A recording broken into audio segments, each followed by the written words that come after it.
Kingslayer. A word every man and woman in Westeros spits at me, though many can't even name the king I slayed. I understand. To them, I'm a symbol of everything they'll never have and a warning that'll never apply, so they can loathe me from the safety of their small lives. Because when a dog goes mad, we put it down. Why not a king? I was never supposed to be on the King's Guard. Oh, as a boy, I dreamed of the White Cloak like all boys, but I was heir to Tywin Lannister, Hand of the King. If he forbade the tides, the waves would cease. Then I was 15, and my father was congratulating me on my new knighthood in the Red Keep. I wonder if that was the last time he was proud of me. That night, there was a knock on my door, and I opened it to find my sister Cersei disguised as a simple serving girl. I hadn't seen her since my father had taken her to court when she was 12. She had grown up, as had I. She told me that my father planned to marry me off to Lysa Tully, but she could arrange for the king to raise me to the King's Guard so I could stay in the city with her. All I had to do was agree. I made the obvious objections. Our family, our father, Casterly Rock. Until she asked, "Is it a rock you want, or me?" Come morning, she had my consent. I would join the King's Guard for her. I would forswear my lands and title for her. I would forsake our family for her. Soon, a royal raven commanded my father to present me to the king during the great tourney at Harrenhal to say my vows. My father erupted in fury. He couldn't... Was that in there, or was that IRL? Vows. My father erupted. Okay, I'm like... He could not object openly, but he resigned the handship and returned to Casterly Rock, taking Cersei with him. Instead of being together, Cersei and I exchanged places. Then, everything started to fall apart. At Harrenhal, King Aerys made a great show of my investiture. I knelt before him in gleaming armor and swore the oath of the King's Guard. When Sir Gerald Hightower raised me up and put the white cloak on my shoulders, a roar went up from the crowd. I admit, despite my father's anger, I was happy and foolish. That very night, Aerys soured, commanding me to return to the Red Keep to guard the Queen and little Prince Viserys. Sir Gerald offered to take that duty himself so I might compete in the tourney, but Aerys refused. He'll win no glory here, the king said. He's mine now, not Tywin's. He'll serve as I see fit. That was when I understood. It was not my skill or valor that had won me this honor. The Mad King had chosen me to spite my father and steal his heir. I wanted to rip off the white cloak, but it was too late. A King's Guard serves for life. So I upheld my oath, confined to the Red Keep where Varys could watch me and where the headsman could find me if my father displeased the king. I served the king's pleasure as he burned Rickard Stark alive and strangled his son, inciting the rebellion. I defended the king's honor against courtiers as his generals lost battle after battle with Robert. I kept the king's secrets when his pyromancers hid caches of wildfire beneath King's Landing. I gave the king counsel when my father's army was at the city gate, and Grand Maester Pycelle lied that my father had come to save him. Many forget that I also tried to defend the king from harm. When the Lannister soldiers poured through the gates, it fell to me to hold the Red Keep as the only King's Guard in the city. I knew we were lost and sent to Aerys, asking his leave to make terms. My man came back with a royal command. Bring me your father's head if you are no traitor. Aerys would have no yielding. His pyromancer was with him, my messenger said. I knew what that meant. Aerys Targaryen was alone in his throne room when I found him, picking at his scabbed and bleeding hands. The fool was always cutting himself in the Iron Throne. Burn them, he kept muttering. Aerys had decided to let Robert be king after all, over the charred bones and ashes of King's Landing. He must have thought his pyromancer was near enough to obey him, but I'd killed him a few minutes before in the courtyard. As I approached the throne, sanity flashed behind the king's eyes for a moment, just long enough to read the look in mine. His eyes grew huge and the royal mouth drooped open in shock. He turned and ran. A single thrust was all it took to end the greatest dynasty the world had ever seen. Beneath the empty eyes of the dead dragons on the walls, the last Dragon King squealed like a pig and shat himself. So easy, I thought. A king should die harder than this. My father's knights burst into the hall in time to see the last of it, so there was no way for me to vanish and let some braggart steal the glory or blame.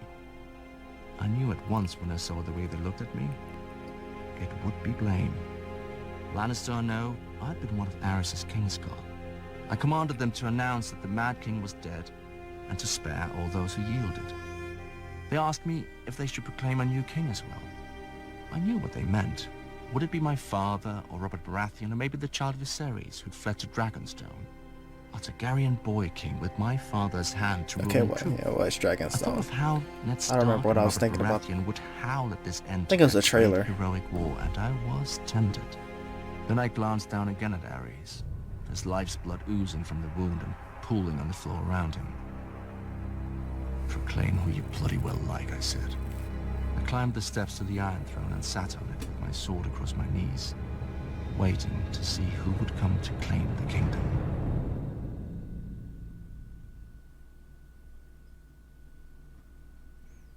Here come the High Septon. Fire and blood make poor tools, as kings make poor servants.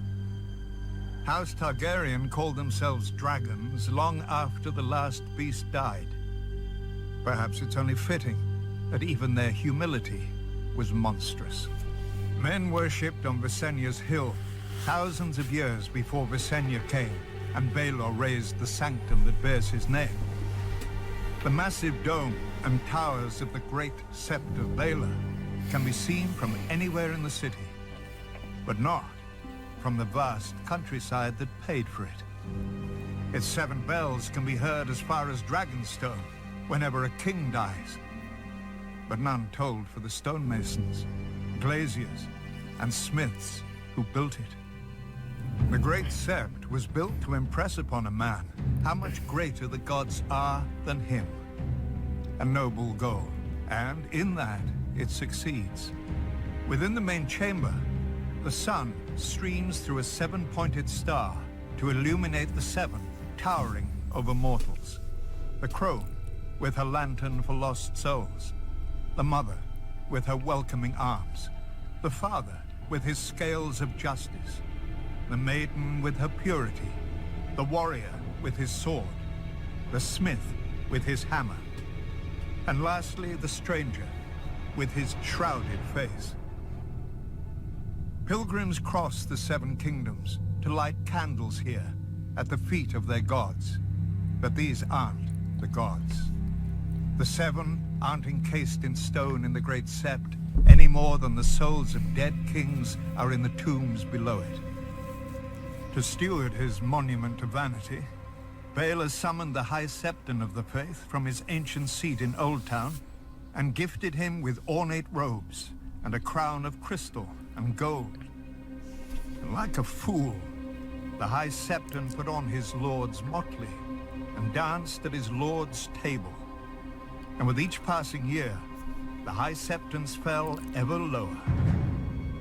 How can the flock be kept safe from wolves when the shepherd sleeps in their den?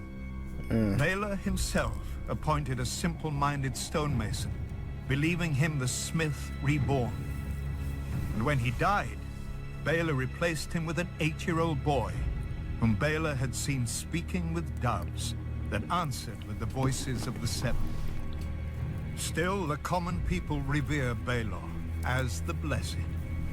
They tell of how he forced a High Lord to wash a beggar's feet, fasted to tame his unnatural lusts, and walked the bone way himself to make peace with Dawn. Many Septons and Scepters even claim that Baelor rescued his cousin, the Dragon Knight, from a snake pit, because no viper would strike a man so pure and holy. A lie. Baelor was bitten 12 times, and was bedridden for half a year. And yet he didn't die, nor did his High Septons ruin the faith. Blessed Baelor's statue may greet men outside the doors, but when men enter the Great Sept, they don't see the gold, or the crystal, or the ambitions of a humble member of a powerful dynasty. They see the gods. They feel awe at the divine majesty and their own insignificance. The gods work through Baela's pride and vanity as they work through all of us. For the faith is more than a sect. The faith is more than a high septon, more than all the septons and scepters who preach to the living, more than the silent sisters who prepare the dead. The faith is the will of the gods, and we are all its instruments. Kings and beggars, lords and cobblers, lions and sparrows. I can't deny that'll be a sight to see going into the Sept. Without question, Old Town is the oldest, wealthiest, Rip and Pycelle. richest city in Westeros.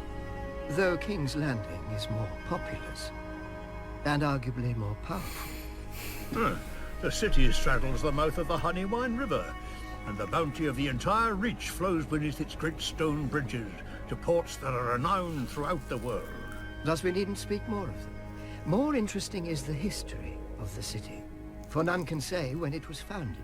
Many centuries ago, a few bold maesters sought out the children of the forest, who claimed that men have lived at the mouth of the Honeywine since the Dawn Age.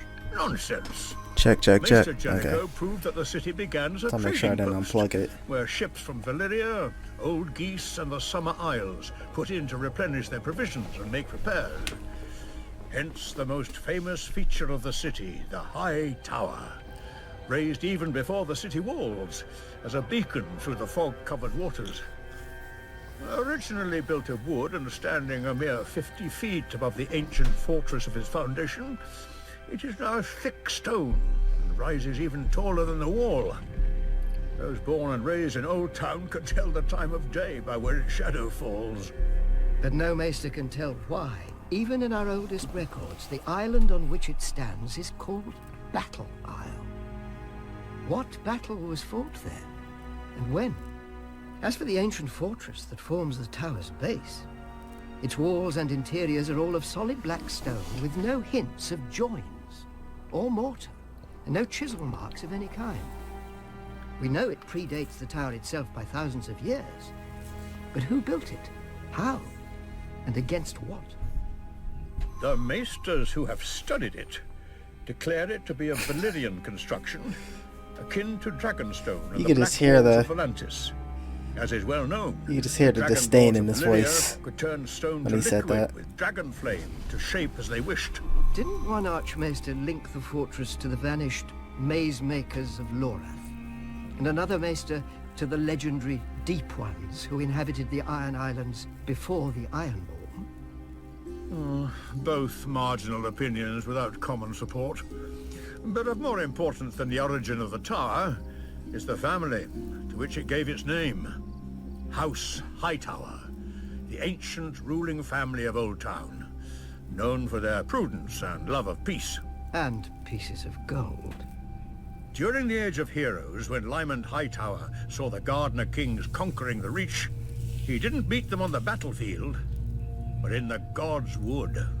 He bound his house to theirs by marriage, and transformed House Hightower from wealthy but relatively minor kings to the greatest lords of the Reach. Thanks to Lord Lymond's foresight, Highgarden has always defended Old Town, allowing the Hightowers to focus on higher pursuits such as learning and trade. On that we agree. When the Andals invaded Westeros, Lord Dorian Hightower told his wife of 20 years that wars are bad for trade, and to make his point, traded her for a young Andal princess. When Aegon the Conqueror was earning his name, House Hightower traded its loyalty to the Gardeners for his confirmation of their rights, welcoming him with open arms and open gates. House Hightower bent the knee to Aegon to spare the city from his dragons. I would think such insinuations and insults beneath even you, Qyburn. Then again, mockery of one's betters is the trade of fools. I wouldn't know. Perhaps if I'd studied at the Citadel as long as you, Grand Maester. The Citadel is the greatest seat of learning in the known world. Without it, and the maesters it trains, Westeros would be a land of superstition and ignorance. Like the ignorance that shrouds the Citadel's own birth? Even without records, we have more than enough reason to believe that the Citadel began as a court of scholars and priests, assembled by a second son of House Hightower. When he died, his elder brother raised the Citadel so that wise men would always have a home in Westeros, and could continue the inquiries and debates that had given such joy to his younger brother. His little brother's pets, as legend has it, he called them, and so the maesters have remained, only their masters have changed. Now they serve every lord with a castle, for a fee, of course, whilst the Citadel serves its own importance.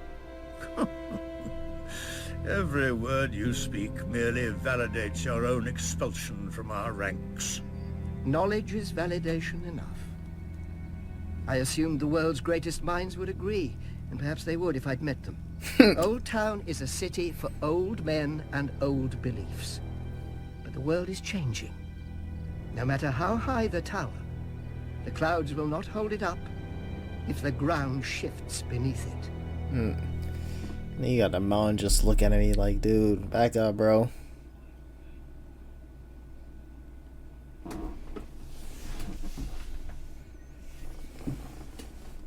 Westeros has 7 kingdoms, but the Iron Islands have hundreds.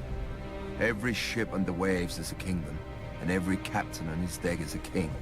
Mainlanders will bow to a man whose only claim is dropping out of the right cunt. But the Ironborn spend their lives at sea. We know that if a captain is weak, his men drown. If he's foolish, his men drown. But if he's strong, his men carve their names into the world with blood, steel, and song. Any man with a ship may claim the Salt Throne, but the rest of the Ironborn have to give it to him in the Kingsmoot.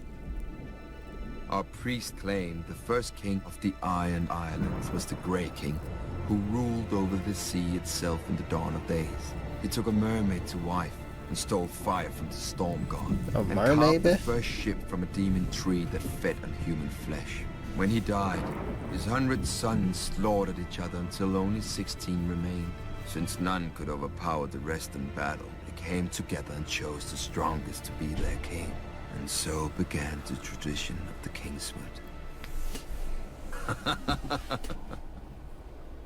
A good story for children who don't know that grey is what men become after their strength has fled, or that brothers do not easily submit. Over the centuries, the Kingsmoot has raised the greatest of the Ironborn. Corrid Horror, whose word was law whenever men could smell the salt air or hear the crash of waves. He sacked Old Town and defeated the River King, taking 3 young sons as hostages. When their father's tribute was laid, Corrid cut out their hearts with his own hand. When the father marched for vengeance, Corrid smashed his army and gave this River King to the drowned god. Harwin Horror, born to a king who had a fleet he didn't sail and swords he didn't blood. As an unruly and worthless youngest son, Harwin was sent away to the east to vanish, and so he did. But when his father died, Harwin returned to the Iron Islands for the Kingsmoot. An elder brother objected, so an elder brother fell off a horse, and at the Kingsmoot no man objected. Harwin launched his father's ships for Westeros and took 10 times the Iron Islands from its weak lords, who never expected to face an Ironborn king as skilled on land as at sea. For Harwin had reaved with Eastern pirates and served with Eastern sellswords and learned more of war than the Ironborn could imagine. After Aegon and his dragons burned our last king, Harren the Black, and broke our armies, the defeated Ironborn chose my ancestor, Rickon Greyjoy, as Lord of the Iron Islands, not king. For centuries after, the Kingsmoot was a joke that the Ironborn didn't get. When a Lord Greyjoy died, the captains would meet and choose his eldest son to succeed him. Of course, they argued over it just long enough to show they weren't now like the very mainlanders they despised. Once more we have a true king, my own brother Balin, who had the balls to seize the driftwood crown, but not the brains to hold it. He is the first king the Iron Islands have had in centuries, and the fool would be the last. The Kingswood once chose him over me. They will not have that choice next time.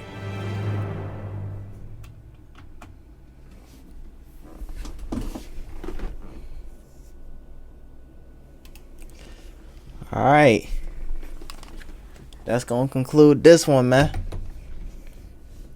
Can't wait to get into season 7, man. Hopefully,